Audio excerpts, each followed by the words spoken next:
Hi, my name is Kami Franco, and my project for this class is on children in poverty, an examination of adolescent delinquency. Keeping youth safe and out of trouble is very important. Children and adolescents in poverty on average commit more crimes and partake in more deviant activities than their wealthier counterparts. This presentation in the paper that it is based off of examines possible reasons why this is the case and how we can combat the problem and keep youth in poverty safe and out of trouble. Some statistics that I found on this topic are that persons in poor households at or below the federal poverty level had more than double the rate of violent victimization as persons in high-income households. Also, persons living in urban areas had violent victimization rates similar to poor persons living in rural areas. This shows us that it's not the type of city a person lives in, but the lack of resources and living in poverty that leads to their victimization. Starting from the 1970s, studies in the U.S. pointed more and more at the link between unemployment, poverty, and crime, and after that, other connections with income level, time spent at school, quality of neighborhood, and education were revealed as well. I will touch more on this later in the PowerPoint when I discuss the social bond theory, social control/bond theory. Another point I found interesting was that the article said where you find poverty is also exactly where you find crime, showing a high correlation between poverty and crime. My research focus is using past literature on strain theory, social control bond theory, and labeling theory as possible causes of juvenile delinquency. And using these theories, I hope to show you how these causes of delinquency are related specifically to children in poverty. Additionally, I will discuss potential ways to reduce juvenile delinquency amongst children in poverty. My hypothesis is that children and adolescents in poverty are more likely to commit crimes and partake in delinquent and deviant acts than those of other socioeconomic statuses. The first theory I'm going to analyze is the strain theory, using primarily work done by Merton. His theory on strain states that crime occurs when there's a disjoint between a person's goals and the means of achieving those goals. He discusses 5 adaptations to strain, but the adaptation innovation is the one where we will focus on most. Innovation is defined as a person who accepts the goals but rejects the means of achieving those goals. And an example of this could be like an impoverished youth wanting to have an iPhone or the new computer or Nike shoes that just came out, but they don't have the monetary resources to get those, so they go to they go to larceny, theft, in order to obtain those goals. So they're accepting the goals, they have the same goals as society, but they're rejecting the means and using different ways to get the same things. Another theorist associated with strain theory is Hoffman, and he states that deprived persons are more likely to have less opportunities to obtain their desires and are in turn more likely to commit crimes. This is directly related to Merton's strain theory and innovation. So he's saying that people in poverty are more likely to have less opportunities, i.e. less means, to obtain their desires, goals, and are in turn more likely to commit crimes, innovation. So he's using different words of stating the same thing, and he's saying that people in poverty are more likely to have less opportunities and more likely to commit crime. Furthermore, Val and May assert that adolescents in lower classes are more likely to feel anger towards their middle and upper class counterparts and develop values that counter those expected of higher social classes. This leads to the introduction of gangs, which consequently involve criminal activity and delinquency. So instead of having the same goals and means of achieving those goals, these kids that Val and May are talking about are more likely to follow Merton's idea of rebellion, which states that they don't agree with the goals, they don't agree with the means, and instead they create their new goals and means of achieving those things. So they develop values that counter or go against those expected of people of higher social classes. The second theory being discussed is social control bond theory.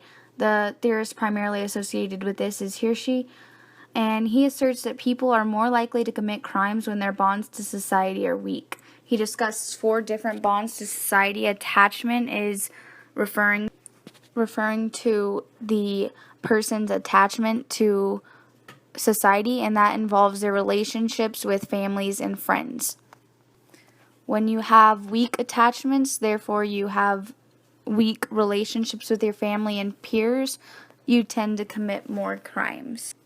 His second one is a person's commitment to societal norms, and that decreases the likelihood of an adolescent committing crime. This, for instance, is when they share the goals of society, they are less likely to engage in delinquent acts. The third thing, involvement, refers to an adolescent's participation in extracurricular activities. This suggests that adolescents who are more active and involved in the community simply have less time to engage in delinquent activities. And the last bond, belief, suggests that individuals who believe in the values and standards set by society and agree that they exist for a reason, aka they're rational, they are less likely to commit crimes and more likely to follow the rules of society. The other theorist is Church, Jaggers, and Taylor, and their article implies that adolescents who live in poverty are less likely to have close relationships with their families, which leads to a higher likelihood of having weak attachment bonds, which we already discussed leads to an increase in crime. According to their article, this happens because troubled families or families with high levels of stress exemplify low cohesion, parental stress, and ineffective discipline. Because people in poverty are inevitably under higher levels of stress and parents are less likely to be heavily involved, therefore they have weaker attachments. They're less likely to be involved due to copious amounts of working to provide for the family. This theory supports the idea that adolescents living in poverty are more likely to commit crimes or engage in delinquent activities. The last theory I'm going to discuss is the labeling theory, which was developed primarily by Lemmer and Beckert, and it follows the basic premise that delinquency is created or influenced by the perceptions people have towards a person.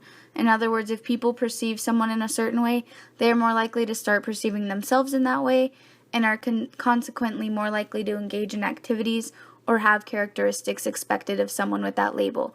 The bottom line is, whether it is a positive or negative label, people are more likely to act in the way others perceive them. An example of this can be when you label an adolescent as bad or deviant or a criminal or anything like that. They're more likely to perceive themselves that way because people are going to perceive them as that. So they become their label once that label is given to them. And this is a more general idea of why adolescents commit crime. It doesn't necessarily pertain directly to children in poverty committing crimes, but I think it shows the importance of labels, words, and judgments and their effects on an adolescent's behavior, and that includes adolescents in poverty. The original hypothesis was supported by the past literature related to strain theory, social control bond theory, and the labeling theory. Through the definitions and analysis of each theory, it is clear that adolescents living in poverty are more likely to commit crimes and engage in delinquency. Lacking the resources to obtain one's desires, having weak bonds to society, and being labeled as a deviant or delinquent all increase the likelihood of an adolescent committing crimes. Children and adolescents in poverty are more likely to suffer from these things and consequently are more likely to commit crimes and engage in delinquency because of it. Okay, so now that we have all this information, we want to know what to do about it. So some of the policy recommendations I've come up with is to reduce the amount of strain placed on individuals, increase the bonds to society. This means increasing the amount of time parents spend at home with their children, increase programs for youth in impoverished areas, create laws that are rational and explainable, and get rid of ones that are outdated and unnecessary. Stop labeling individuals. This is a purely fundamental change in people's thoughts and behaviors towards each other, so it's going to be a lot harder, but labels we have seen can do drastic things and can be very detrimental to adolescents, and it could potentially lead to crime as adults if they believe that they are that label. And lastly, a more lenient application of punishment or alternative forms of punishments for some crimes or types of delinquency. Alternate form of punishment could mean sending them to residential treatment facilities where they get counseling and the help that they need, things like that. But those are the policy recommendations I have for now. So these are my references. I used them throughout the PowerPoint and my paper, but that's the end of my presentation. I really hope you enjoyed it, and I hope that you got some great insight into juvenile crime from it. Thanks for listening.